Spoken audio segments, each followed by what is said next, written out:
Alright, welcome back to Marks, playing Age of Conan, the strategy board game. We're going to start right into it with the first turn. The Aquilonian Empire, I guess they're not quite an empire yet. The Aquilonian Kingdom.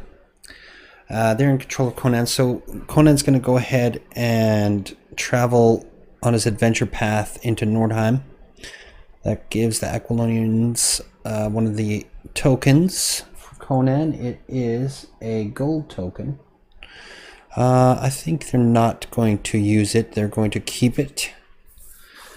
And they are going to use the court action, first of all, to encourage Conan to lead a band of raiders into the border kingdoms here. Put a raid in there.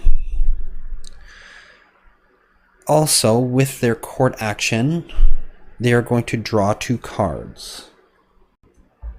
Alright, the Aquilonians decided to draw a kingdom card and a strategy card. And they pulled the Prince Arpello, who's appeared behind the scenes so far as perhaps the king's son or relative, and looks to be a keen negotiator. In Hyperborea, the powerful Blood Queen of Sigtona appears. Here we have the Hyperborean army using a military action to advance reluctantly over the hills into the border kingdoms to start a campaign there.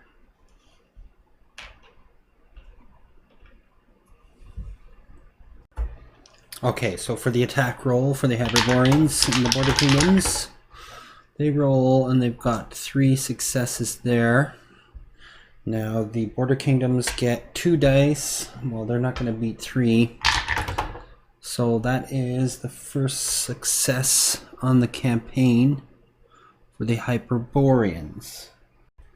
So rather than force march their troops into battle, the Hyperboreans decide to extend the campaign over a long period and perhaps conserve some troops there. In Turan, looking to expand on their coastal holdings, emissaries from Turan spread out into Zamora and the steppes. Alright, from Stygia, armies of the Stygian kingdom are marching north into western Shem to perhaps engage some of the pirate menace there. Okay, the slightly aggressive Stygian army is going to play a strategy card. And they get to roll 4 dice, so shields are going to count. Okay, so that is 3 successes there. And the defenders get 3 dice. And for only 1 hit. So that is a success for the Stygian army. They're going to go ahead and force march, so they got to remove a unit. And they are actually going to play another strategy card. To give him a hand on that one, make sure he moves up. So, shields also count.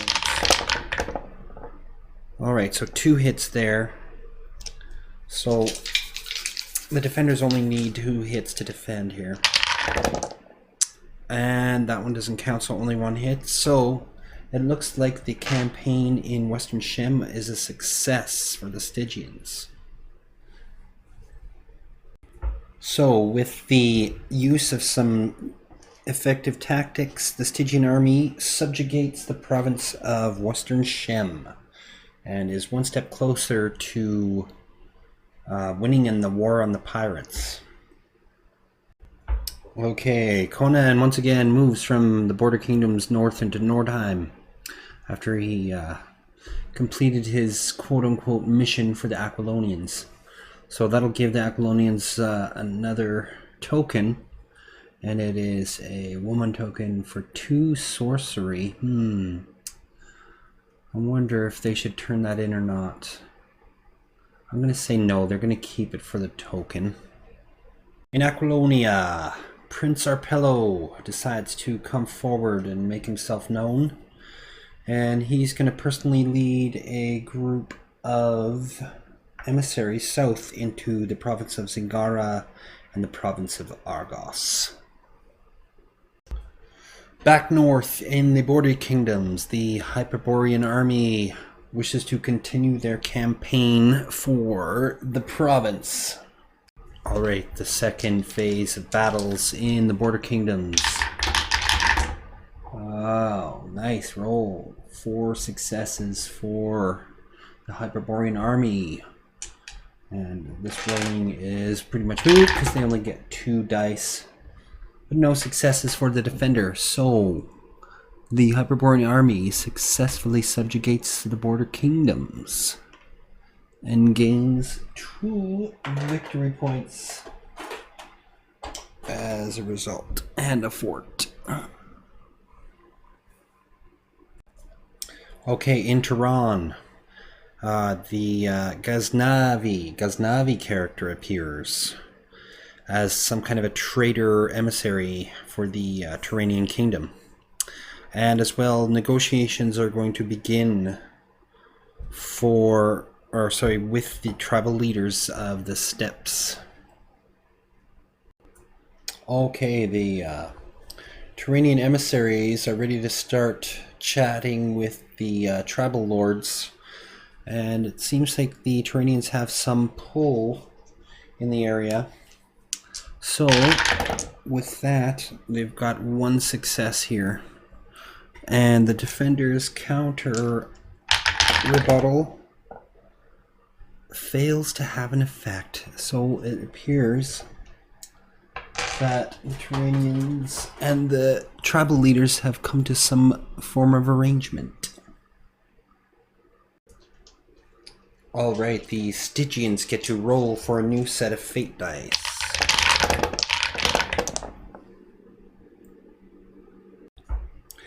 And with that, the Stygians decide to play the court action in order to snag one of the tokens from the adventure track. It is a monsters token. They're going to go ahead and keep that. Hearing of Conan's exploits against the frost giants, I suppose. And the Stygians decide to use that action to draw a strategy card and a kingdom card, which reveals Zoralo, some kind of crazy witch lady. It could be a man, but maybe it's a lady. Anyway, it looks crazy, it looks witchy. Zoralo. Old Conan there decides to stay in Nordheim with his frost giant girlfriend there. Alright, from Aquilonia, emissaries travel south into Ophir, and the Aquilonians look to form an alliance with the people of Argos. Having possession of the Cobra Crown gives the Aquilonians a lot of political sway. So, in their negotiations, they have 1 success here. So, Prince Arpello decides to come forward and assist in the negotiations.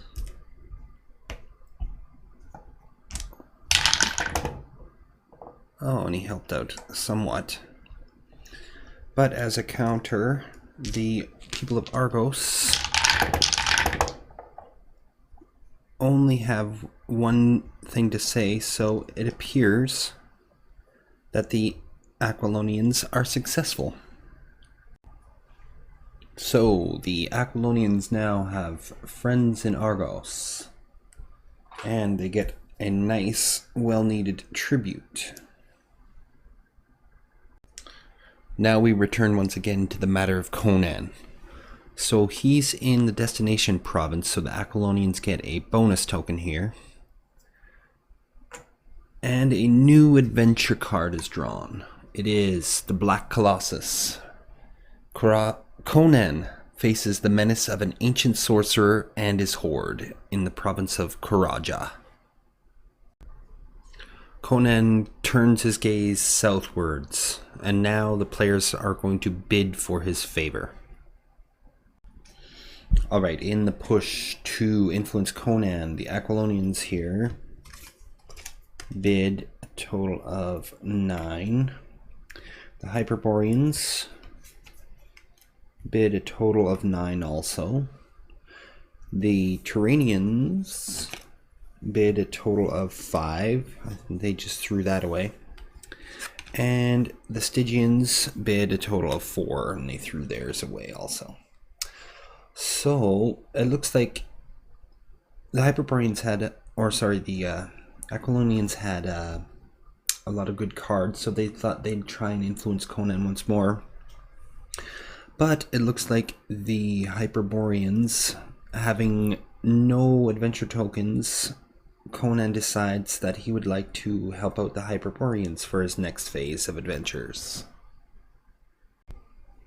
Alright, Conan travels south into the border kingdoms once again, and the Hyperborean player decides to move him once more further south into Nepitello. And Conan's going to throw a raid right into the Aquilonian home province. Maybe he raided a army depot or something as payment for his quote-unquote services to the Aquilonian Empire. Alright, the Hyperboreans use some of their court to drop some intrigue, and they draw some white hand agents. Alrighty, back in Tehran. They feel like they're missing out on some of these Conan tokens, so they picked up 3 treasure token, and with the court action they're going to be drawing a nomad horde, which gives them a nice bunch of nomads joining their teams. To the south in Stygia, they decide to build a few army units in their home province and their newly conquered Western Shem. So the Aquilonians are feeling a little nervous about the troop buildup on their southern borders, so they decide to use a military action in order to build a few troops here in Aquilonia and here in Argos, their new friends. So over in Hyperborea, the Hyperboreans are tempted to move their army south and have Conan help them attack Nepitello, but Nepitello is a pretty formidable opponent, and they don't have the largest army, so they decide to move Conan closer to his objective in Karaja, moving him south into Carinthia, over the hills, and they decide to use a military action in order to do some troop buildup in their home province and then the border kingdoms. And now Tehran gets to roll for a new set of fate dice.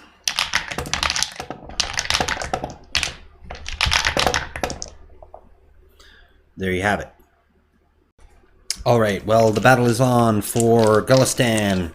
Turan versus the pirate stronghold. First attack, they get 2 successes. Now on the defense,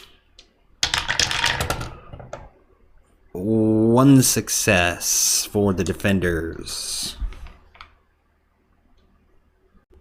Alright, the Turanians want to continue, so they're going to force march. And roll again. We got 1 hit there, and the defenders 0 hits, so they failed to fight them off once more. Now, do the Turanians want to force march again? I think they're going to go ahead and do that in their last ditch effort here. They do have a strategy card they're going to play. So, shields and axes are going to count. And with that, they get 2 successes. And the defenders are unable to divert them away. So, With that, the Turanians have a new province under their control, Gulistan. So with a second coastal province holding, the Turanians now are going to receive the sea power objective reward. So Conan failed to reach Karaja in time to defeat the Black Colossus. So that adventure is concluded and a new adventure begins, the Moon of Blood. Conan serves in the Aquilonian army, venturing from Velitrium to the Pictus wilderness. So hearing rumors that Conan is venturing west towards Aquilonia, the Aquilonian player decides they want to make a good play for control of Conan in the next phase. Realizing that Conan is going to be passing through their southern reaches, the Hyperboreans also try to make a strong play for Conan, but they've already spent quite a few of their bid tokens on Conan, so they're being somewhat conservative in that regard. The leaders in Turan realize that Conan's heading west away from them, so at this point they don't feel that they could have much use out of him, but they still have a strong bid with a good card. And finally, the Stygians do not have much sway in regards of what they can offer Conan, so they do a throwaway bid with one of their less powerful cards. And with that, it appears, I think, Aquilonians had the high bid with 10.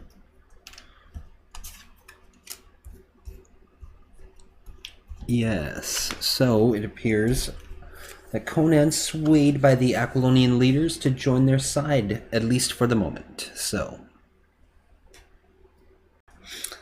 down in the south, Stygia, they decide they want to build up some armies again in their home province and in Western Shem.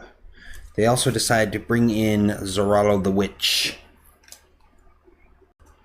So now Conan moves west into Nemedia, and the Aquilonians collect a monster token, and they are going to do an intrigue action to send some emissaries east into Ophir and Nemedia. Now, to the frozen north of Hyperborea, the army decides to advance into Brithunia and start a campaign there. Alright, so for the first assault for the Hyperborean army, they score 3 hits there. And in Brithuanian defenders fail to fend them off. So they advance 1. And the army's going to go ahead and force march for sure. And continue their attack. Wow, 4 hits there. Now the defenders, I don't think they're in a good position to defend. No, and got crushed by the Hyperborean army.